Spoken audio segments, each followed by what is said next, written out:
In this week's episode, we're going to be talking about MLP mythological animals once more everywhere.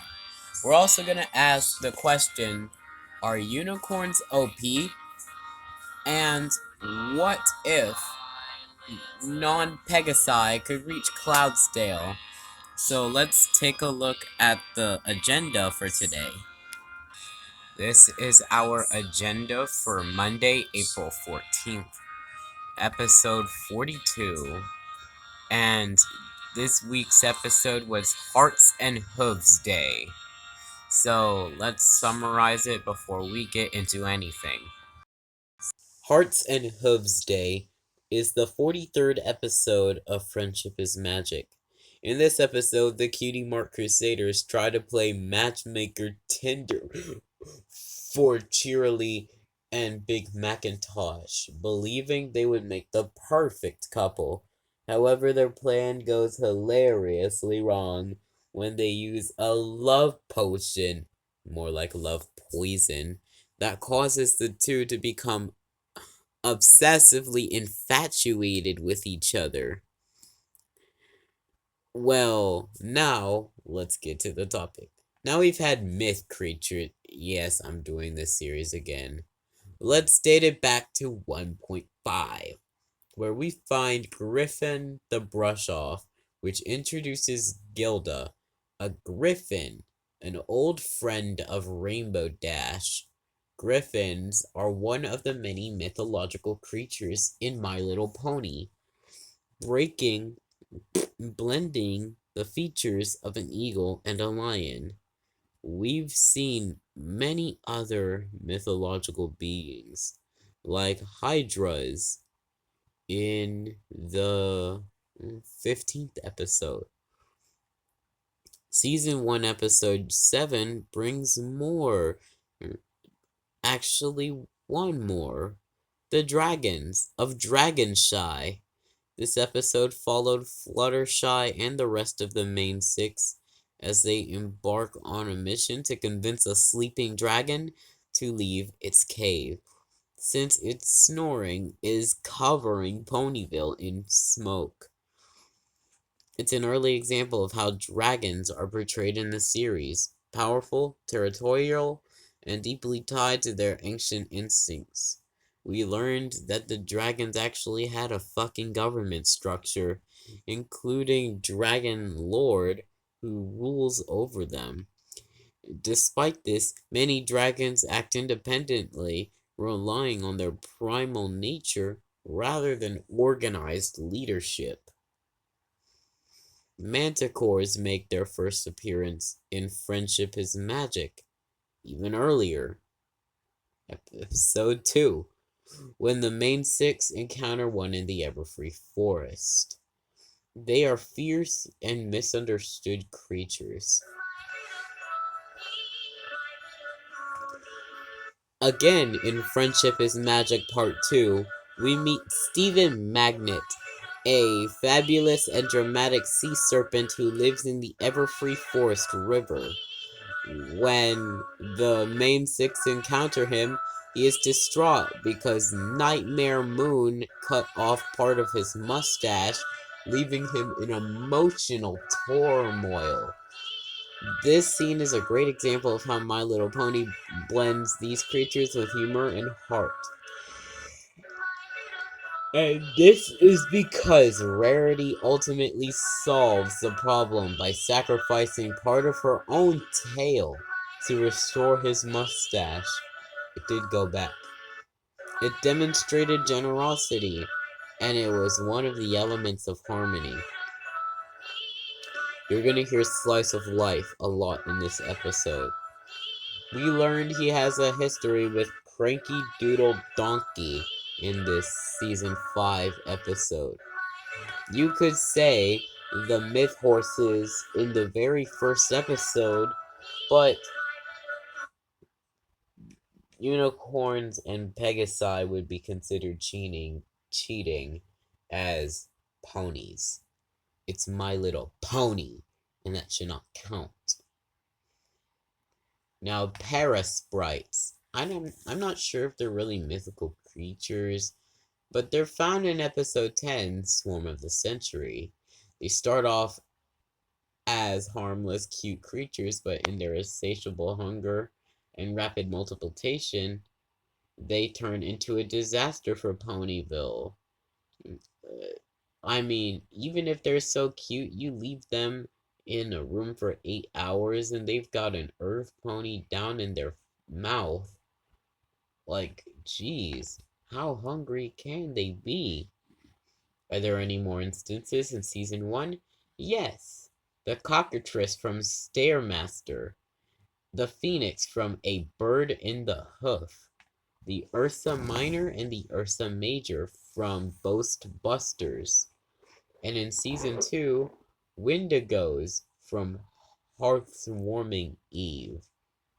They're ice spirits that feed on hatred and disharmony. At the beginning of season 2, Discord, the Draconequus. A Draconequus is a conglomerate of creatures with a lion's paw, eagle's claw, snake tail, dragon wings, and a little bit of a ponified. I do not know. They spread chaos until Princess Celestia and Luna used the elements to imprison him in stone.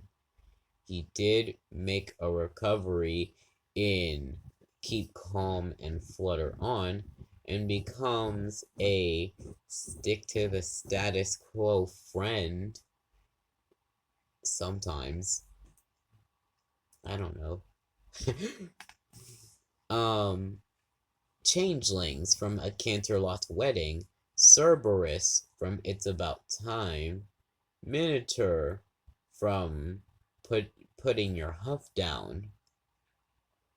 Ironwill was the first Minotaur introduced in the series, and is the main one introduced in the series. Season 3, we cannot count Crystal Ponies, because they're Earth Ponies. Moving on. The Breezies from Fluttershy's dedicated episode. And the Timberwolves, Alyzodal, and the Tetzelworm. In season 4, for Twilacorn plot business, all 6 characters have a key and a dedicated episode for them. Starting off with Rarity Takes Manhattan, season 4, episode 8.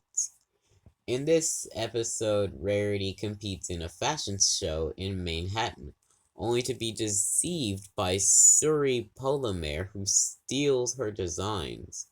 Despite this, Rarity remains generous, inspiring Coco Pommel, who gives her a shimmering spool of thread, which was the key of generosity to unlocking the Chest of Harmony. The episode sets the tone for the rest of the key episodes.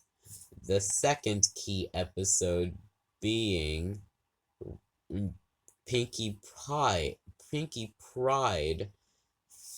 on episode 12, who faces off against Cheese Sandwich, a party planning pony voiced by Weird Al Yankovic. She initially feels overshadowed by his party expertise, but she ultimately learns that her own unique style of spreading joy is just as valuable. He gives Pinkie his rubber chicken, Boneless, which was the key of laughter to unlock the Chest of Harmony. The third is It Ain't Easy Being Breezies, episode 16, which focused on Fluttershy, who helps a group of Breezies, which are tiny fairy-like creatures, on their migration journey. She learns that sometimes being too kind can actually be harmful, as her reluctance to push them forward puts their journey at risk. Seabreeze gives Fluttershy a flower as a token of gratitude, which became the key of kindness. And the fourth was Leap of Faith. This focused on Applejack, who faced a moral dilemma when the Flim Flam brothers, motherfuckers, sell a miracle cure tonic that supposedly heals Granny Smith. Applejack struggles with whether to expose the truth or let Granny Smith continue believing in the tonic's effects. Applejack chooses honesty, as she always does. As a result, she receives a bit, which is equestrian currency, from Silver Shill, which becomes the key of honesty. The fifth is testing. 1, 2, 3 on episode 21. This focuses on Rainbow Dash, who struggles to study for her Wonderbolt Reserves exam. Sounds like the fucking Army, the fucking Air Force, the fucking Marines. Despite her friend's efforts for help, she finds traditional studying methods frustrating. Eventually, Twilight Sparkle discovers that Rainbow Dash learns best through visual and auditory cues, leading to a creative and chaotic study session that finally helps her retain the information. Spitfire gives Rainbow Dash a Wonderbolt pin, which was the key of loyalty. The key of magic we don't get to until Twilight's Kingdom. But the species we have in season 5 and 6, the Smooths from Party Pooped, the Bugbear from Slice of Life, the Gargoyle from Crusaders of the Lost Mark, the Tantabus from Do Princesses Dream of Magic Sheep, and from season 6, the Reformed Changelings from To Where and Back Again. Part 2. The Malwharf from Flutterbrudder. The Storm Creatures from the same To Where and Back Again. Part 2. The Quarry Eel from Gauntlet of Fire. I've got dreams in the sky. Wings of fire flying high. Okay, these weird season 7 things. The Sphinx from Daring Done, the Kelpie from Uncommon Bond, the Group Slang from Shadow Play, and the Puckwudgels from Forever Philly. And then the Kirans from Sounds of Silence, and the Hippogriffs or Sea Ponies from School Days, originally in the 2017 My Little Pony the movie. They played a major role in season 8. And then the Storm Creatures, again, that were previously part of the Storm King's army. And then the Ophiotaurus from Father Knows Beast. And at season 9, we have Grogar, fuck. And then the Tri-Horned Bunyip, and then the Rocks, which are actually in season 8. They were first introduced in episode 11. These creatures helped expand the lore of Equestria. Now the qualities of unicorns. What do we know about the background unicorns? Many unicorns appear in the background throughout the series, often filling out crowd scenes or playing minor roles. Some notable background unicorns include Lyra Heartstrings, Amethyst Star, Minuet, Vinyl Scratch, also known as DJ Pone 3, and Trixie Lulamoon.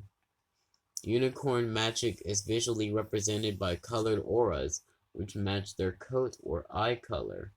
Some unicorns, like Rarity, use magic for practical purposes, while others, like Trixie the Great and Powerful, focus on showmanship.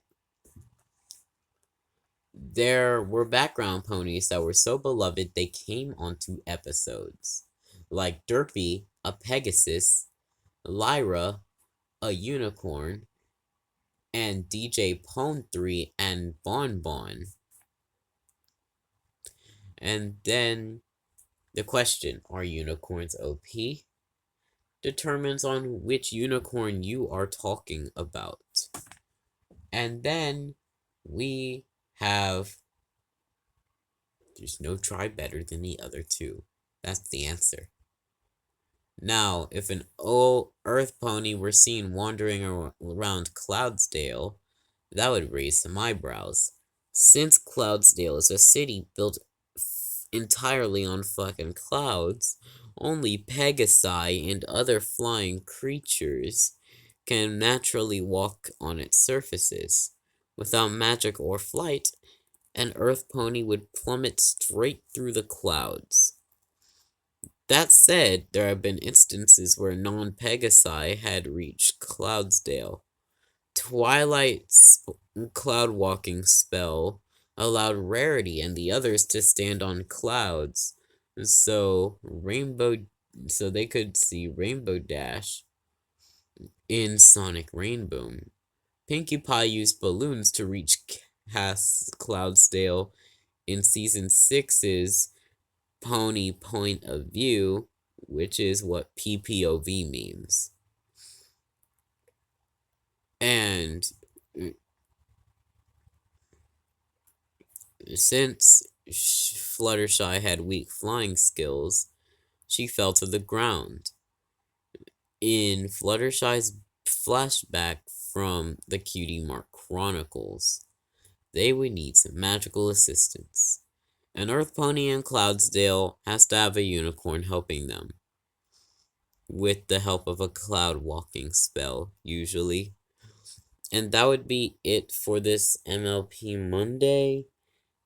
You guys grow and go on and have a blessed day and have a blessed week. I'm here to make your Monday shine, bro. I'm the Monday plug, bro. I got you.